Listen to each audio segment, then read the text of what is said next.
Dear brothers and sisters, to be with you today. और भाइयों बहनों, आपके मध्य में आकर मैं बहुत ही आज आनंदित हूँ। Thank you for the opportunity to share God's word with all of you. और धन्यवाद आज आपने जो मौका दिया प्रभु का वचन आपके साथ साझा करने के लिए। So I want to turn to, there is this phrase in Hebrews chapter 12. It's written, verse 2, a small phrase, fixing our eyes on Jesus. और इब्रानियों की पत्री 12 अध्याय के 2 वचन के अंदर एक कथन जहाँ लिखा गया है कि अपनी आंखें यीशु की ओर ताकते रहने के संबंध में। I believe that is the new covenant definition of faith. और मैं ये विश्वास करता हूँ कि नए नियम के जो विश्वास की एक परिभाषा है, It's faith that changes everything in our life. और ये विश्वास ही है जो हमारे जीवन के अंदर सारी बातों को बदलता है। When we turn to Hebrews chapter 11, we can see the hall of fame of all the different Old Testament saints who have done wonderful things through faith. और हम इब्रानियों 11 के अंदर जब हम आते हैं तो विश्वास के बड़े बड़े योद्धाओं जो उसने बहुत अद्भुत कामों को किया है उनके बारे में हम उन्हें पढ़ते हैं। Now, they did spectacular things through faith. और विश्वास के द्वारा बहुत ही अद्भुत अवर्णनीय चीजें जो उन्होंने वहां की है। We can see things which, humanly speaking, not impossible, were done through their faith.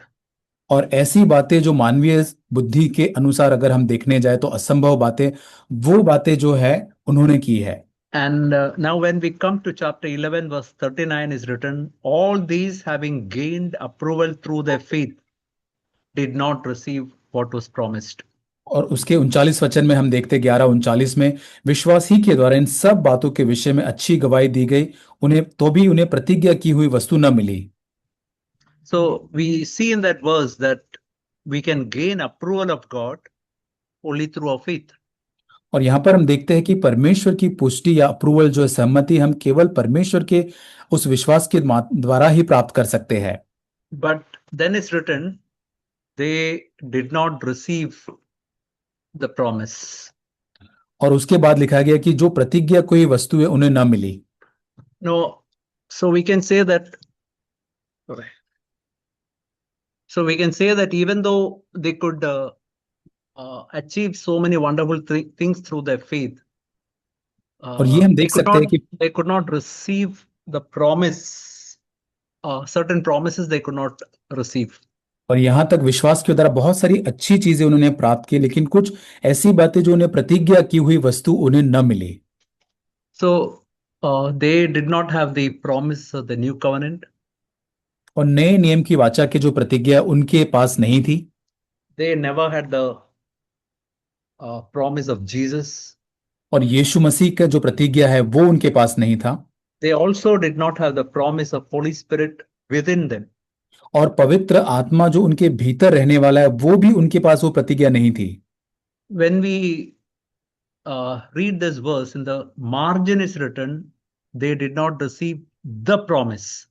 और जब मार्जिन में हम जब पढ़ते हैं तो वहां लिखा है कि प्रतिज्ञा कोई वस्तुएं जो है वे उन्हें प्राप्त नहीं हुई। So when Bible tells about the promise, it is referring to the first promise in Genesis. और यहाँ पे द प्रॉमिस जैसे इंग्लिश में लिखा गया है, प्रतिज्ञा, वो पहली प्रतिज्ञा जो उत्पत्ति में लिखी गई है उसके संदर्भ में लिखा गया है। You know what is the first promise और आप जानते हैं in the पहली Bible? प्रतिज्ञा क्या है बाइबल में? Son of the woman shall crush the serpent's head. और ये स्त्री की संतान जो है वो सर्प के उस सिर को कुचल देगा। So that is referring to Jesus crushing Satan's head. और ये यीशु मसीह के संदर्भ में है जो शैतान के सिर को कुचलते हुए। And that can be true in our life, but that promise none of these Old Testament saints had. और ये हमारे जीवन के संदर्भ माध्यम से है, लेकिन पुराने नियम के किसी भी संतों के पास ये मौका नहीं था। And in verse 40 we read, God has promised something better for us, और so 40 that वचन में apart हम from us they should not be made perfect. और 40 वचन के अंदर हम यही देखते हैं, इब्रानियों 11 उसके अंतिम वचन के अंदर, क्योंकि परमेश्वर ने हमारे लिए पहले से एक उत्तम बात ठहराई कि वे हमारे बिना सिद्धता को न पहुंचे। See, the word better comes so many times in the letter of Hebrews. इब्रानियों की पत्री के अंदर ये उत्तम या बेहतरीन शब्द जो है वो बहुत बार प्रयोग किया गया है। Better hope, better covenant, better promises. और वहां पे एक उत्तम आशा, उत्तम वाचा जो है, उत्तम प्रतिज्ञा जो है। So God has provided something better for us. What is that better thing? और ये परमेश्वर ने हमारे लिए उत्तम कुछ यहाँ पे प्रयोजन किया है। ये उत्तम या बेहतरीन चीज क्या है? And it is also written in this verse, apart from them, they should not, apart from us, they should not be made perfect. और वहां लिखा है कि वे हमारे बिना सिद्धता को न पहुंचे। See, whenever Bible tells of perfect, it is referring to perfect in conscience.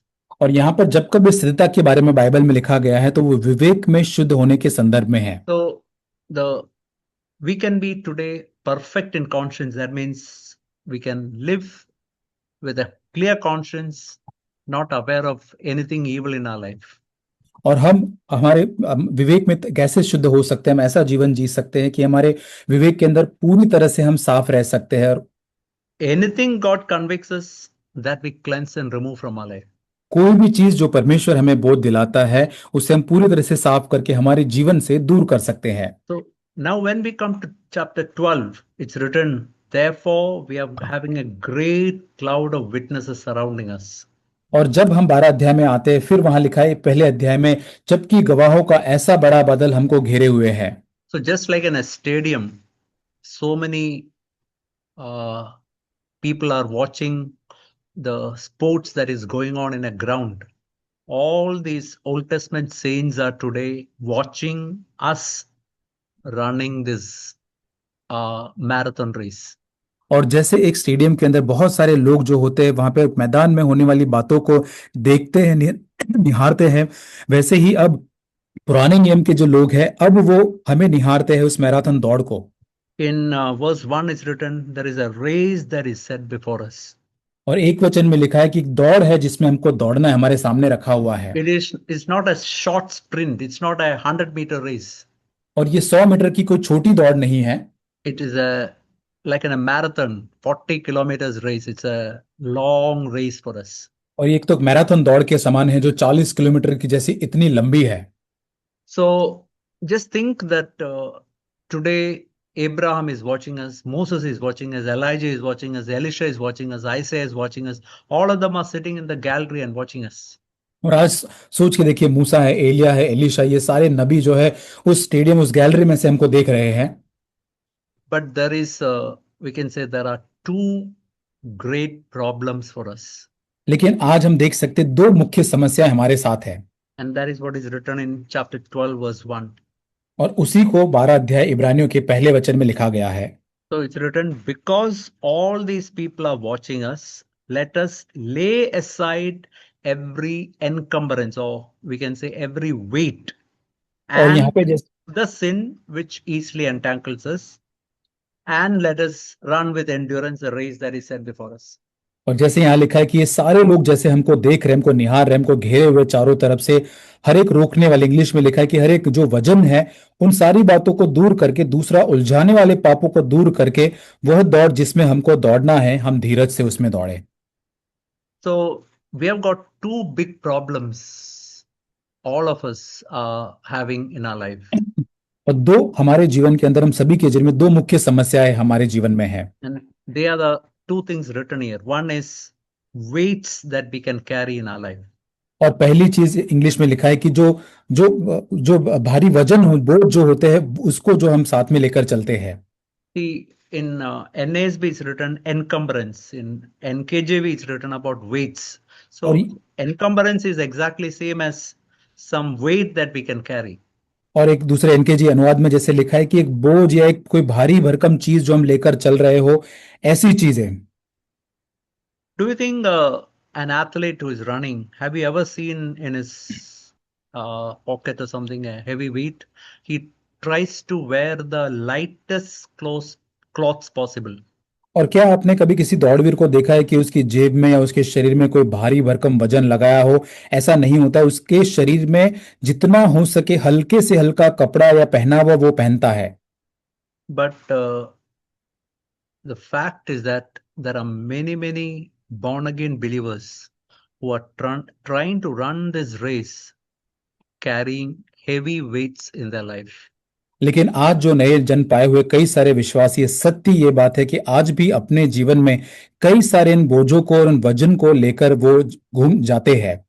I want to ask all of you who are listening to me, are you carrying some weight? And maybe you have come to this meeting with a heavy burden in your heart. और क्या मैं आप सभी जितने लोग सुन रहे हैं, मैं आपसे पूछना चाहता हूं कि क्या आप कोई बोझ को या वजन को आप उठाकर चल रहे हैं? शायद आप इस मीटिंग के अंदर भी उस बोझ के साथ आज उन बोझों को लेकर आज यहाँ पर आए होंगे।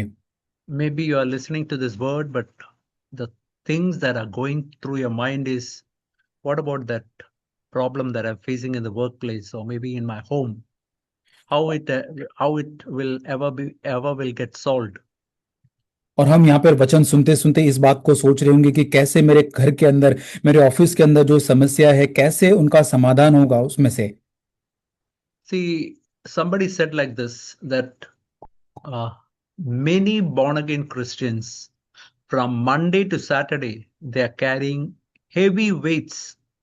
They are going to work, they are coming back home, they are living in the home with their wife and children, but all the time they are carrying such heavy weights, and all through 6 days they are carrying these heavy weights. और किसी ने ऐसे कहा है कि जब कोई व्यक्ति जो कलीसिया से बाहर जाकर सोमवार से लेकर शनिवार तक बहुत ज्यादा एक भारी भरकम अपने घर में हो या फिर जो भी वो जीवन जीता है अपने बच्चों के साथ, पत्नी के साथ, वो हमेशा बहुत ज्यादा एक बोझों को लेकर चलता है। वो 6 दिन पूरी तरह से उन बोझ को अपने ऊपर लाद कर चलता है।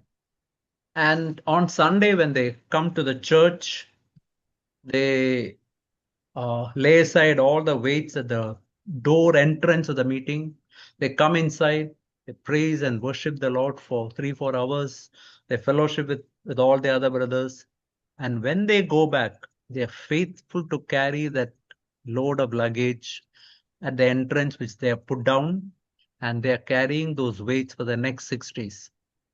और हम देखते कि वही लोग जब रविवार को सुबह कलीसिया में आते हैं तो उस बोझ को साइड में रख देते हैं और फिर वो दरवाजे से अंदर कलीसिया के अंदर आते हैं और प्रभु की स्तुति करते हैं 3 से 4 घंटे और लोगों के साथ संगति भी करते हैं।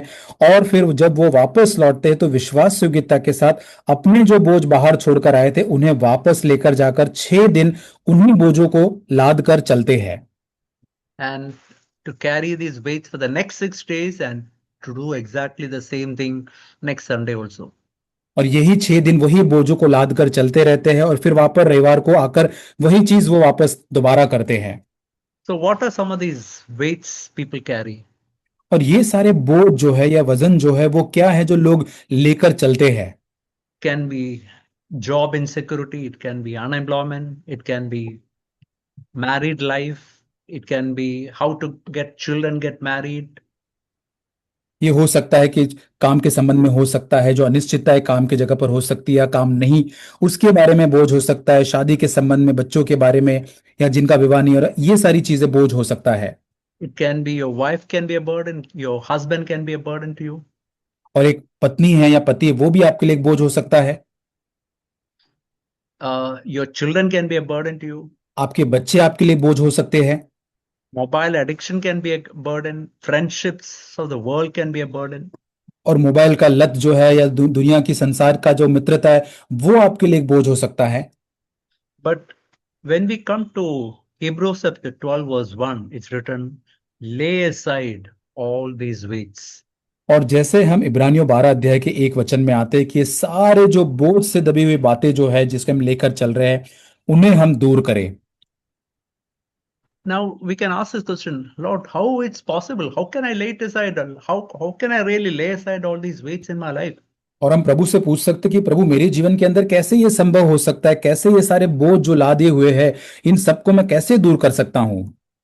And the answer to that is in verse 2, where it's written, fixing our eyes on Jesus Christ. और उसका उत्तर दूसरे वचन में पाया जाता है कि हमारे यीशु की ओर हमारी आंखें लगाते हुए या ताकते हुए।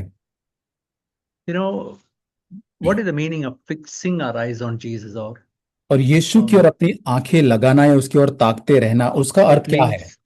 Yeah, it means taking our eyes away from every other thing and looking to Jesus as the only source through which all these burdens can be laid aside. और ये वो हमारी आंखों को हम सारी संसार की बातों से दूर कर कर केवल और केवल यीशु की ओर देखते हैं, जो हमारा पूरी तरह से स्रोत है, जो हमारे बोझों को लेता है। I want to tell you, my dear brothers and sisters, that is a big secret of Christian life. और भाइयों बहनों, मैं आपको एक बड़े रहस्य की मसीह मसीह जीवन के बड़े रहस्य की बात बताना चाहता हूं। I want to tell you, why these weights come upon us. Maybe weights in the family.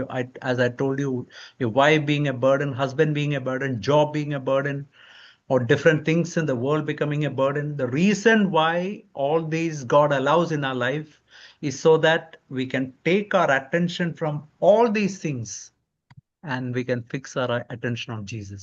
और हम देख सकते हैं कि हमारे पास शायद हमारी पत्नी, हमारे घर के अंदर बच्चे, परिवार के अंदर पत्नी या पति बोझ हो सकता है, या संसार की नौकरी या संसार की कोई बातें। इन सारी चीजों परमेश्वर अनुमति इसलिए देता है ताकि हमारा जो ध्यान जो है उन सारी बातों से दूर कर कर हम परमेश्वर की ओर लगा सके।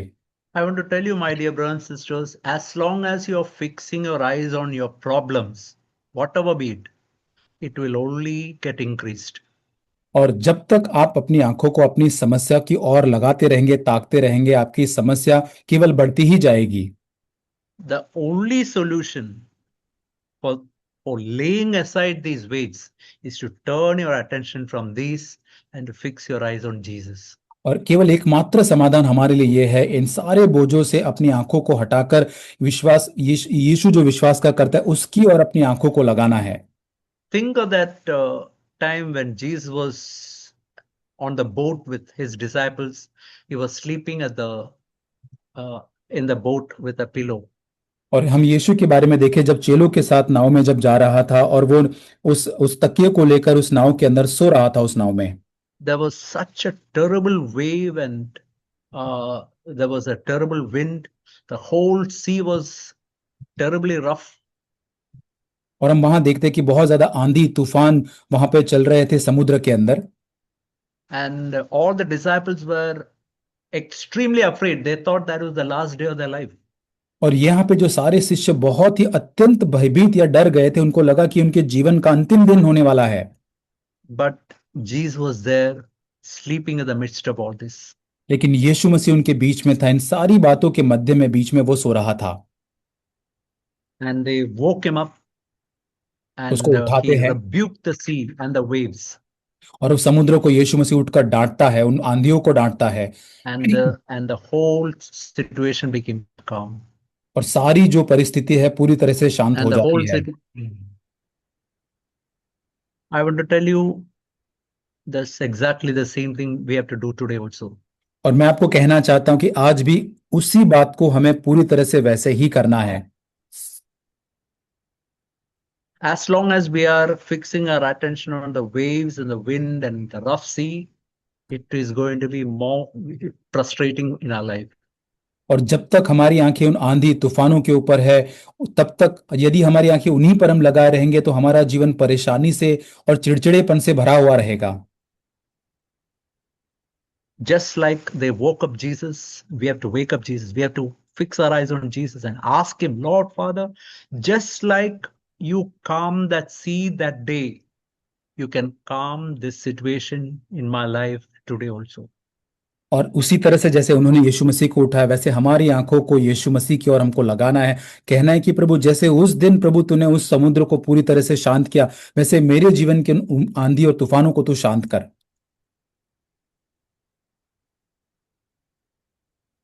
Brother, there's some disturbance in your this thing, brother.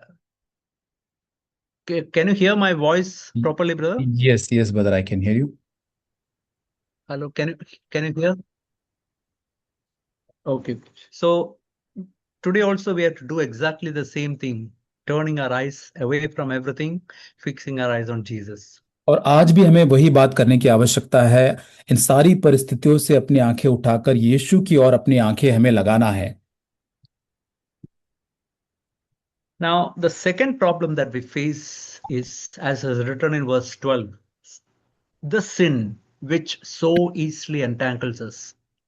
और उसके आगे वचन 12 अध्याय के पहले वचन में दूसरी चीज लिखी है कि उलझाने वाले पाप को दूर करना है। So, there can be one sin. No, when Bible tells about the sin, it is referring to one particular sin which is really troubling you. और यहां पर जब पाप के बारे में बात करता है तो एक ऐसा पाप जो हमें बहुत ही वास्तव में परेशान कर रहा है। It's not written sins that entangles us. It's written the sin. That means और it's जैसे referring to one particular sin which is really troubling you. और यहाँ पे बहुत सारे पापों के बारे में नहीं लिखा, लेकिन एक ही पाप, एक वचन जैसे लिखा गया है, वो एक ही पाप के संदर्भ में लिख रहा है। See, in each of our life, it can be different things. In one person's life, it can be anger. Another person's life, it can be pornography. In another person's life, it can be jealousy. Another person's life, it can be anxiety. Whatever it is, whatever be the sin which is troubling you, you know what is written? You have to lay that aside also. और यहाँ पर किसी अलग अलग व्यक्ति के जीवन में अलग अलग एक ये पाप हो सकता है। किसी के जीवन में क्रोध हो सकता है, अश्लीलता हो सकती है, जलन हो सकता है, या फिर चिंता हो सकती है। लेकिन जो भी सारी चीजें हो हमारे जीवन में, उन उलझाने वाले पापों को भी हमें दूर करना है। So again, the same question comes. It's written, lay aside the sin. How can I lay it aside? This is entangling me so much. It is problematizing my life. How can I lay it aside? The answer is the same. Taking our eyes from every other thing and fixing our eyes on Jesus. जो पाप मुझे जकड़े हुए, मुझे पूरी तरह से बांधे हुए, उलझा रहे मुझे पापों को, कैसे मैं इनसे छुटकारा पा सकता हूं? वैसे ही जैसे हमने देखा कि हमारी आंखों को यीशु मसीह की ओर लगाते हुए ही। And we also read in verse 1 one more thing. Let us run with endurance the race that is of patience, the race that is set before us. और एक चीज इस वचन में हम पढ़ते कि इस दौड़ जिसमें हमको दौड़ना है, हमको धीरज से दौड़ना है। See, many times many people run the race only on Sundays, and that also for a few hours. Rest of the time, they are not running the race at all. और कई बार जो लोग होते हैं, अपनी जो दौड़ है वो केवल रविवार को ही दौड़ते हैं, दूसरे दिनों में अपनी दौड़ को नहीं दौड़ रहे हैं। What is the reason why people are not able to run the race with endurance, with और patience in their life? और क्यों लोग जो उनकी दौड़ है वो धीरज के साथ, सहनशीलता के साथ अपनी दौड़ को नहीं दौड़ पाते हैं? The reason is simple. The reason is because many are carrying heavy weights and there are sins which are entangling their life. कारण बहुत ही इसका सरल है, क्योंकि बहुत सारे लोग ऐसे बोझों को लेकर चल रहे हैं, उलझाने वाले पापों को अपने जीवन में लेकर चल रहे हैं। And the way we can run the race with endurance is also by fixing our eyes on Jesus. और धीरज से हम उस दौड़ को कैसे दौड़ सकते हैं? केवल यीशु की ओर अपनी आंखें लगाते हुए। So in verse 1 we can see three main problems many of us face. One, heavy weights we are carrying day after day. The sin which is troubling us so much in our daily life. And thirdly, we are not able to run with endurance or patience the race that is set before us. और हमारे जीवन के अंदर भी पहले वचन में दी हुई तीन समस्या या तीन कारणों का सामना हमारे जीवन में भी हम करते होंगे। पहला कि वो बहुत ही ज्यादा रोकने वाले, अर्थात इंग्लिश में जैसे लिखा है कि बोझ से बोझिल हम महसूस करते हैं, उन बोझों को लेकर चलते हैं। दूसरा, उलझाने वाले पाप के बारे में। और तीसरा, धीरज से दौड़ने के संदर्भ में। And I want to tell you the answer to all these three problems is to take your eyes from every other thing and to fix your eyes on Jesus. और इन तीनों समस्याओं से यदि हमें समाधान प्राप्त करना, एकमात्र तरीका इन सारी बातों से आंखें उठाकर यीशु की ओर अपनी आंखें लगाए। And when we come to verse 2, it's written, fixing our eyes on Jesus, the author and perfecter of faith. और जैसे लिखा है कि विश्वास के कर्ता और सिद्ध करने वाले यीशु की ओर ताकना है। You know, please remember, faith is a gift from God. इस बात को याद रखें कि विश्वास जो है परमेश्वर से मिलने वाला वरदान या एक तोहफा है। It is not something you can produce in your life. ये ऐसा कुछ नहीं जो आप अपने जीवन से उत्पन्न कर सकते हो। Jesus is the author of faith. He is the perfecter of faith. और यीशु मसीह विश्वास का कर्ता है और वो सिद्ध करने वाला भी है। Let's now turn for a moment to John chapter 3, verse 14 and 15. और यूहन्ना 3 अध्याय 15 और 16। It's written here, 14 14 and 15 is written, just like Moses lifted the serpent in the wilderness, even so Son of Man must be lifted up, that whoever believes may in him have eternal life. और यूहन्ना 3 अध्याय 14 और 15 वचन, और जिस तरह से मूसा ने जंगल में सांप को ऊंचे पर चढ़ाया, उसी रीति से अवश्य है कि मनुष्य का पुत्र भी ऊंचे पर चढ़ाया जाए, ताकि जो कोई इस पर विश्वास करे वह अनंत जीवन को पाए। Think of that incident in the wilderness when so many people are bitten by snakes.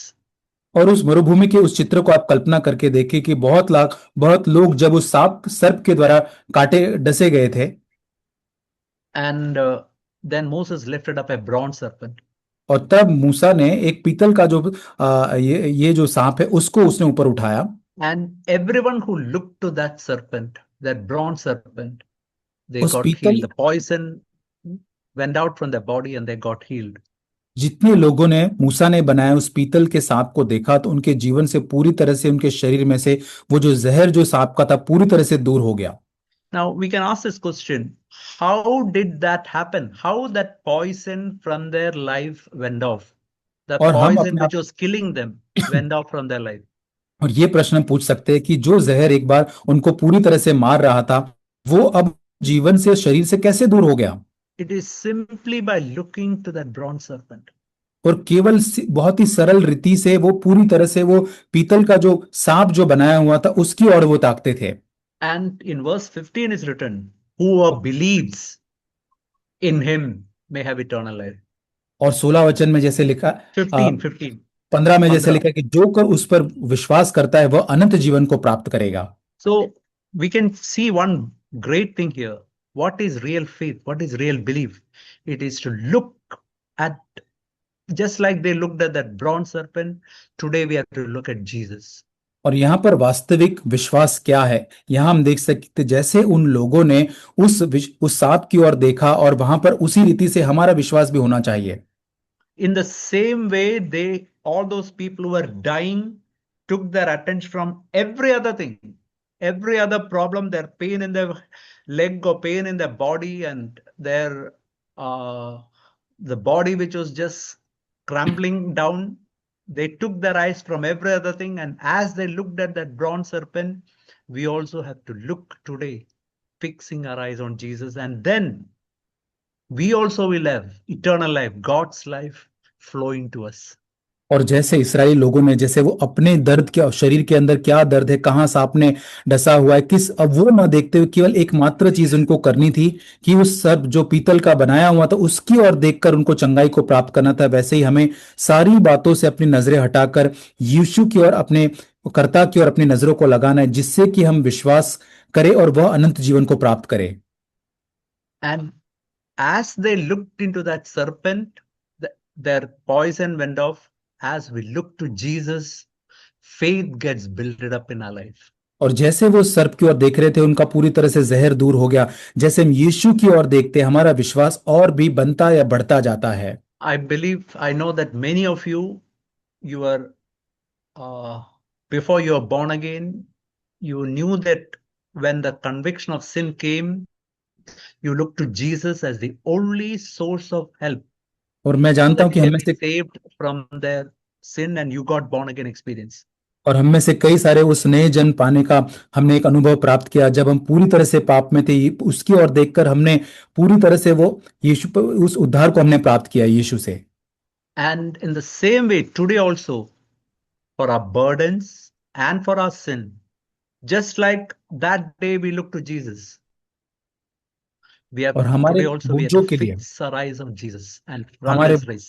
हमारे बोझों के लिए, हमारे पापों के लिए भी उसी रीति से हमारी आंखें यीशु की ओर लगाकर हमें धीरज से इस दौड़ को दौड़ना है। And we can see that there was a joy that in verse 2 we see there's a joy that was set before Jesus Christ. और वहां पर हम देखते हैं कि इब्रानियों 12:2 के अंदर एक आनंद जो था वो यीशु मसीह के सामने जो रखा हुआ था, धरा हुआ था। And looking at that joy, he endured the cross, he despised the shame and sat down at the right hand of the Father. और उस आनंद को जो उसके आगे धरा था उसको देखते हुए लज्जा की कुछ चिंता न किया, क्रूस का दुख उठाकर सिंहासन पर जाकर परमेश्वर के दाहिने जाकर बैठा। So we can see that what was the joy that was set before him. हम देख सकते हैं कि कौन सा आनंद था जो यीशु मसीह के आगे धरा हुआ था।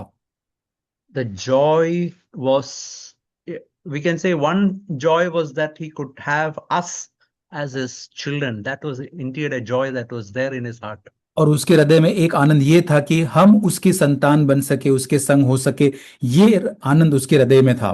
But there was a greater joy than that, which और was there in his heart. उससे बड़ा एक आनंद, महान आनंद उसके हृदय में था।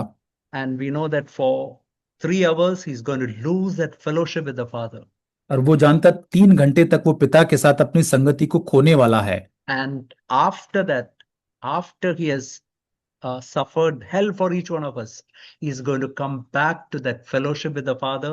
And he was at the right hand of the throne of God, enjoying that fellowship with the Father. और 3 घंटे के बाद जो हमारे लिए नरक का अनुभव करने के बाद वापस पुनः स्थापित पिता के साथ संगति कर कर अब उस सिंहासन के साथ परमेश्वर के साथ दाहिने बैठा हुआ। In Psalm 16 verse 11 is written, I will show you the pathway to life. और भजन संहिता 16:11 में लिखा है कि मैं तुझे जीवन का मार्ग दिखाऊंगा। You know what is the pathway to life? और जीवन का मार्ग क्या है? It's written there, in thy presence is fullness of joy, in thy right hand are pleasures forevermore. और तेरे तेरे तेरे तेरे तेरे पास आनंद की भरपूरी है। And in thy right hand are pleasures forevermore. और तेरे दाहिने हाथ में सुख सर्वदा निवास करता है। So this is the pathway to life. और ये जीवन का मार्ग है। The pathway to life is to be in the presence of Jesus. और जीवन का मार्ग इसी के द्वारा है कि हम यीशु की उपस्थिति में बने रहे। It is to be in fellowship with the Father 24/7. और दिन के 24 घंटे सप्ताह के 7 दिन हम निरंतर पिता के साथ संगति में बने रहने द्वारा There is the fullness of joy, and there you can see the pleasures forevermore. और वहां हमें आनंद की भरपूरी मिलती है और वहीं पर हमें सुख सर्वदा प्राप्त होता है। I want to tell you that is the way these weights from our life can go, and the sin which is troubling each one of us can lose its grip from each one of our life. मैं आपको कहना चाहता हूं कि इसी रीति से यदि हम करेंगे तो हमारे जीवन से सारे बोझ दूर होंगे और वो सारे पाप जो हमको जकड़े हुए वो भी हमारे जीवन से दूर हो जाएंगे। As long as other things, the weights are a concentration, the sin that is troubling us is a concentration, we are not going to get freed. We are not going to be more and more frustrated. और जब तक हमारी आंखें जो बोझ हम लेकर चल रहे उसके ऊपर होगी, जो पाप जिसके अंदर हम जकड़े हुए उसी पर हम चलते, उसी को देखते चलते रहेंगे तो वहां से कोई आजादी हमें नहीं मिलेगी। Let's turn to a portion in 2 Chronicles chapter 20. There's a portion which is well known to many.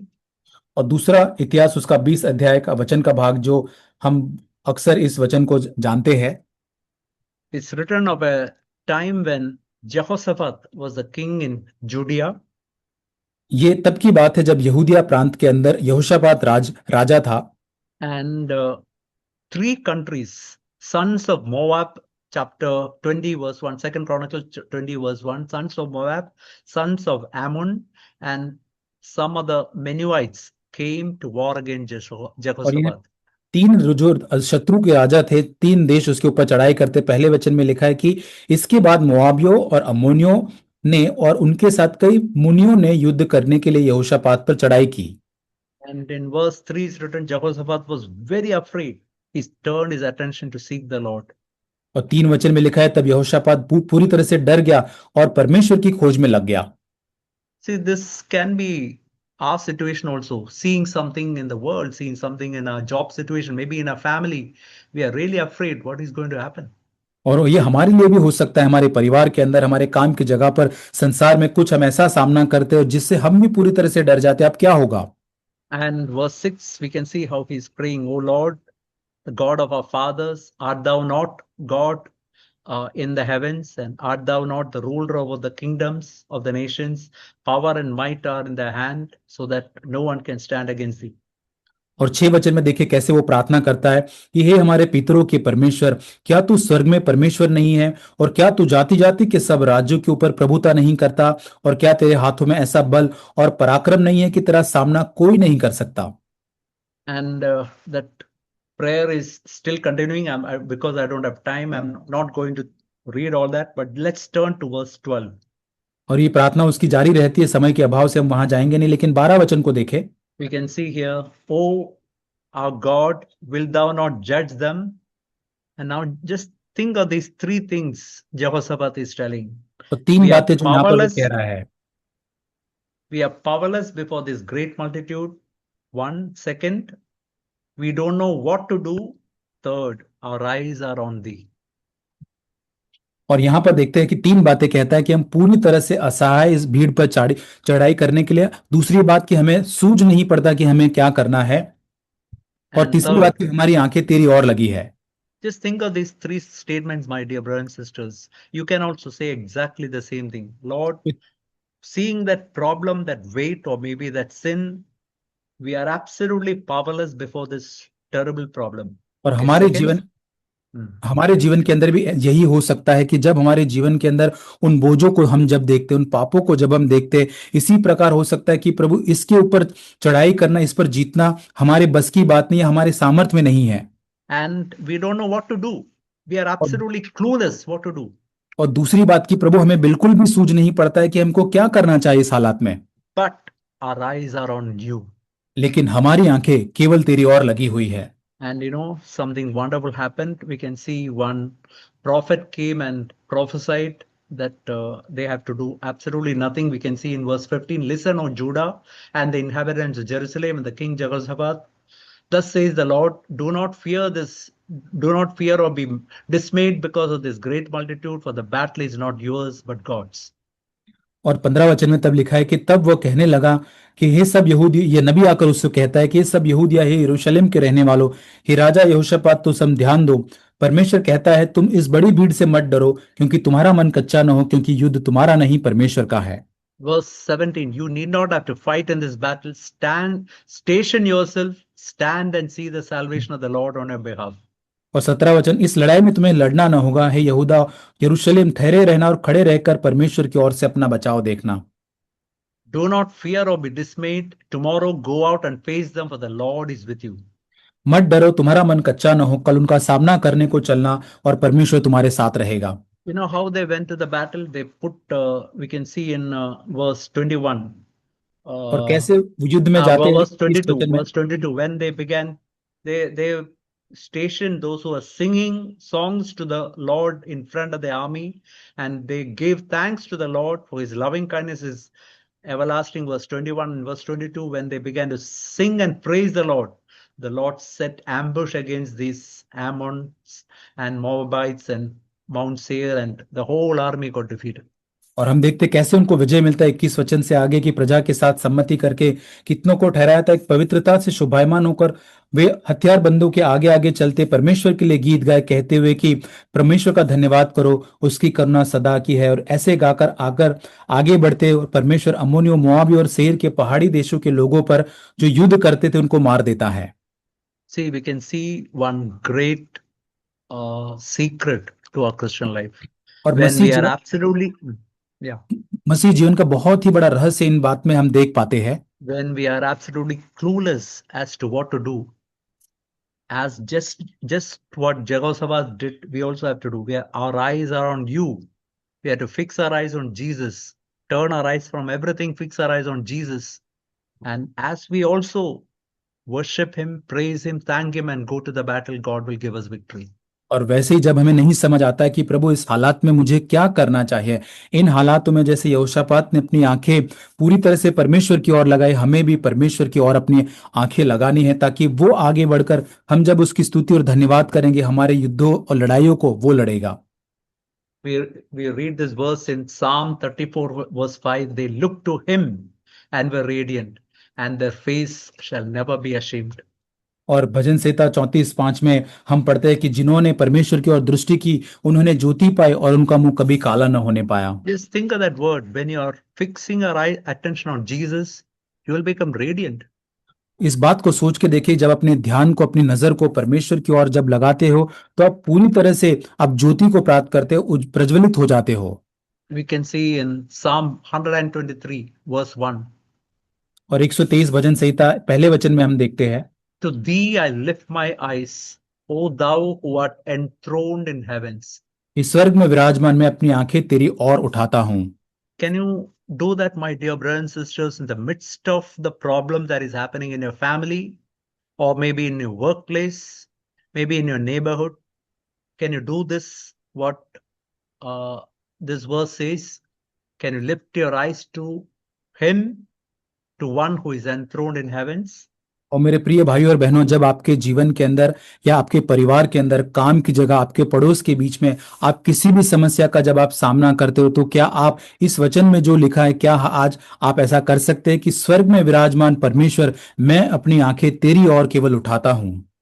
And in verse 2, behold, as the eyes of the servants look to the hand of the master, and the eyes of the maid to the hands of the mistress, so our eyes look to the Lord our God until He shall be gracious to us. वचन 2, देखो जैसे दास की आंखें अपने स्वामी की ओर लगी रहती है, जैसे दासियों की आंखें अपने स्वामिनी की हाथ की ओर लगी रहती है, वैसे ही हमारी आंखें हमारे परमेश्वर की ओर उस समय तक लगी रहेगी जब तक वह हम पर दया न करे।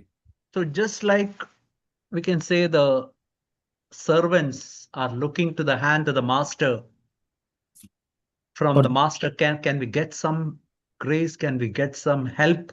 And just like the maids are looking to the mistress, can we look to him until, just think of that word, until he shall be gracious to us. और जैसे एक दास जो होता है अपनी सहायता या अनुग्रह को प्राप्त करने के लिए अपने स्वामी की ओर, हाँ, वो अपनी आंखें लगाए हुए रहता है जब तक कि उसको वो प्राप्त न हो जाए। I want to tell you, my dear brothers and sisters, till when should you fix your eyes on Jesus? Until this burden goes off, until this sin loses its power. We have to fix our eyes on Jesus. और कब तक भाइयों और बहनों हमें यीशु की ओर ताकते रहना है, अपने ध्यान को लगाए रहना है, जब तक ये सारे बोझ हमारे जीवन से दूर नहीं हो जाते, जब तक कि ये सारे पाप जिससे हम संघर्ष करते वो पूरी तरह से दूर न हो जाए। I want to tell you, as we look to God, we can see the glory of Jesus everywhere. और जब हम परमेश्वर के वचन को देखेंगे, हम यीशु की महिमा को हर जगह पर देखने पाएंगे। And that is where we have to fix our eyes and say, Lord, make this true in my life. और वहीं अपनी आंखें लगाकर प्रभु से कहना है, प्रभु मेरे जीवन में इसको वास्तविकता बना। Last, I want to turn to this verse in James chapter 1. याकूब की पुस्तक उसका पहला अध्याय। We can see here in verse 22 is written, prove yourself doers of the word, not merely hearers, deluding yourself or deceiving yourself. वचन 22 में लिखा है, परंतु वचन पर चलने वाले बनो, केवल सुनने वाले ही नहीं जो अपने आप को धोखा देता है। And if anyone is a hearer of the word and not a doer, he's like a man who looks at his natural face in a mirror, for once he looked at himself and gone away, he has immediately forgotten what kind of a person he was. और क्योंकि जो कोई वचन का सुनने वाला हो उस पर चलने वाला न हो, तो उस मनुष्य के समान है जो अपना स्वाभाविक मुंह दर्पण में देखता है और चला जाता है, तुरंत भूल जाता है कि वह कैसा था। See, our natural face is, somebody said like this, it's the face when we get up in the morning, our face is little puffed up, all hairs are not properly arranged. और हमारा वास्तविक जो बहुत ही जो वास्तविक हमारा जो चेहरा जो है वो हम सुबह को देख पाते कि जैसे हम पूरी तरह से जैसे उठते हैं, हमारे बाल से सीधे नहीं होते, हमारा चेहरा थोड़ा ऐसा होता है। And that is the way many times when we hear God's word on a Sunday or maybe in a Wednesday meeting, we see our real condition as we look in a mirror. और उसी रीति से जब रविवार को, बुधवार को प्रभु के वचन को जब हम सुनते हैं, उसी तरह से दर्पण में हम आईने में अपने आप को देख पाते हैं। But there is a big problem in all of our life. हम सभी के अंदर एक बहुत बड़ी समस्या भी हमारे जीवन में है। That is what is written in verse 24. We immediately forget what kind of a person we are. और तुरंत दर्पण में तो हम देखते, लेकिन तुरंत भूल जाते कि हम कैसे दिखते हैं, कैसा था।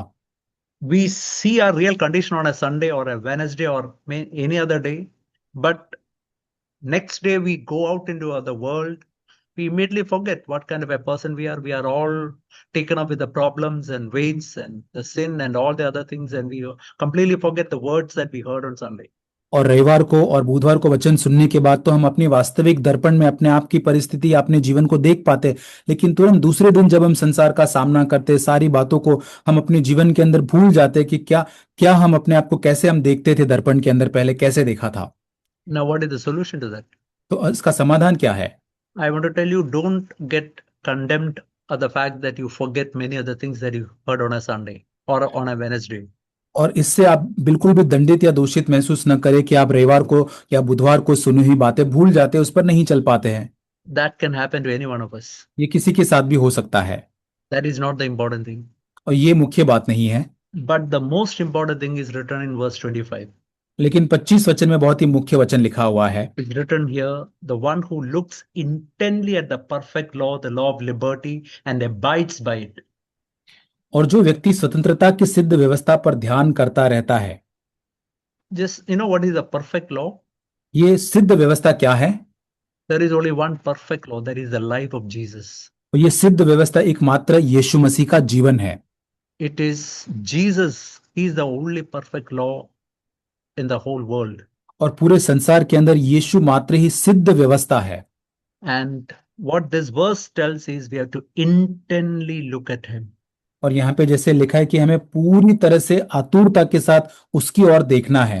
And there is one more word used there, and abide by it. That means that should become a permanent address in our life. और दूसरी चीज कि हमें उसके अंदर बने रहने, ये हमारा बहुत ही कायमी एड्रेस हमारा बन जाना चाहिए। I want to tell you once again, my dear brothers and sisters, as you go to your workplace, as you go to your home, as you are with your children or your wife or husband or whatever, your boss who is may not be reasonable at all, as you are in the midst of your problem, let's intently look at that perfect law and make that a permanent address. Lord, I want to fix my eyes on you all the time.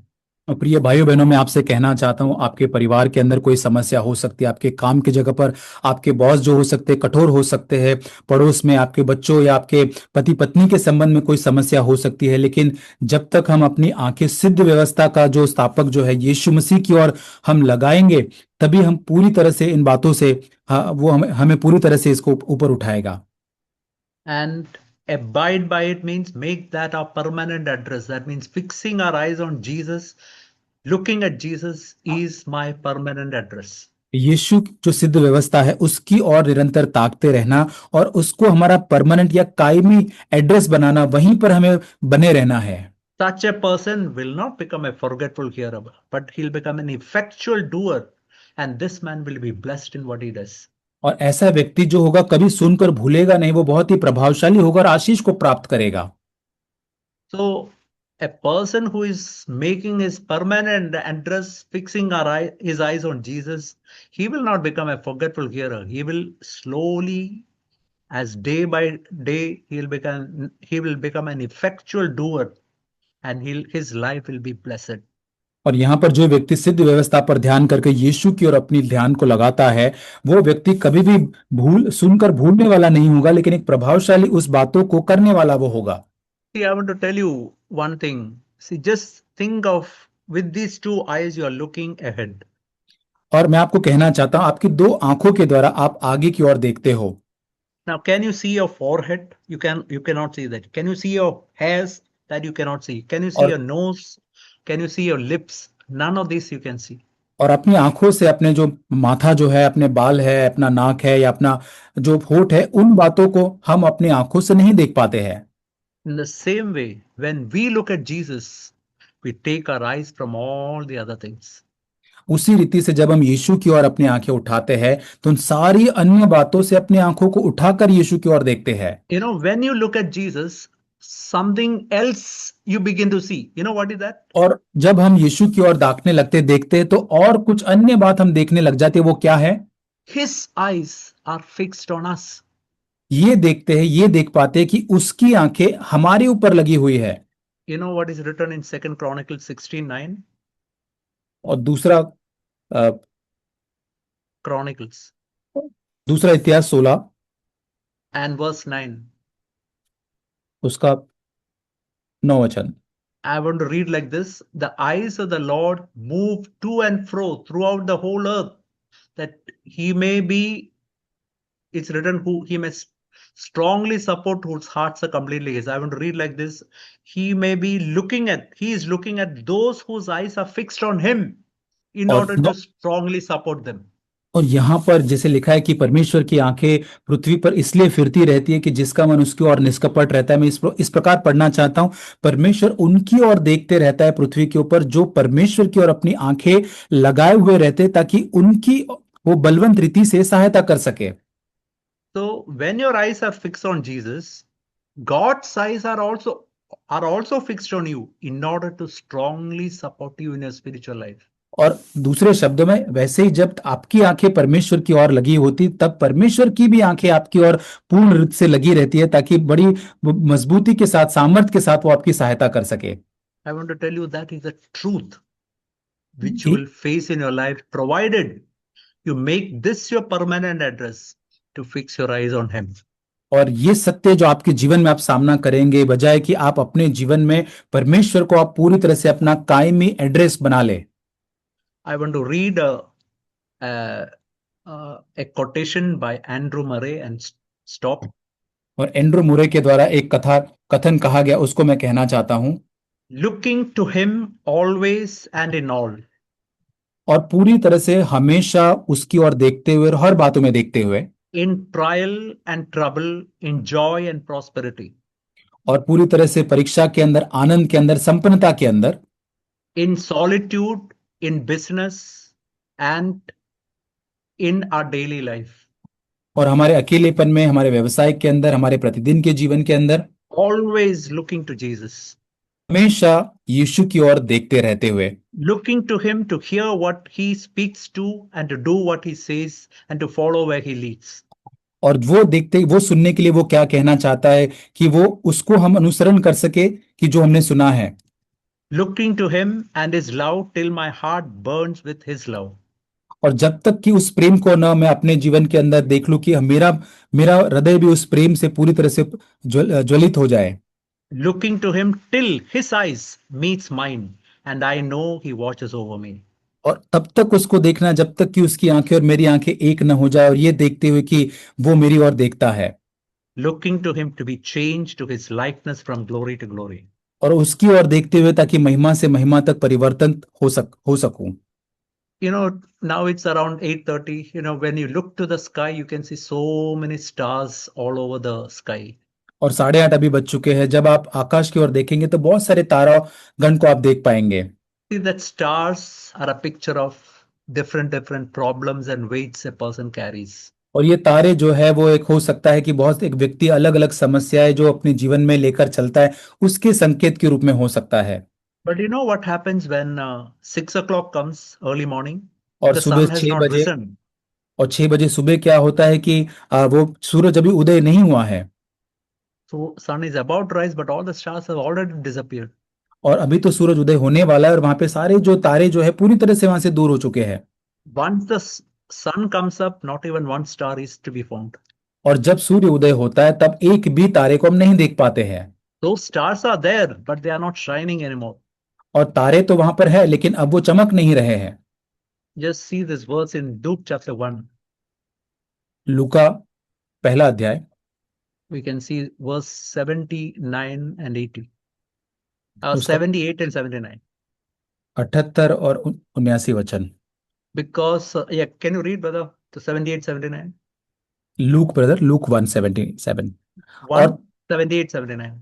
और 78, यह हमारे परमेश्वर की उस बड़ी करुणा से होगा जिसके कारण ऊपर से हम पर भोर का प्रकाश उदय होगा, कि अंधकार और मृत्यु की छाया में बैठने वालों को ज्योति दे और हमारे पांवों को कुशल के मार्ग में सीधे चलाए।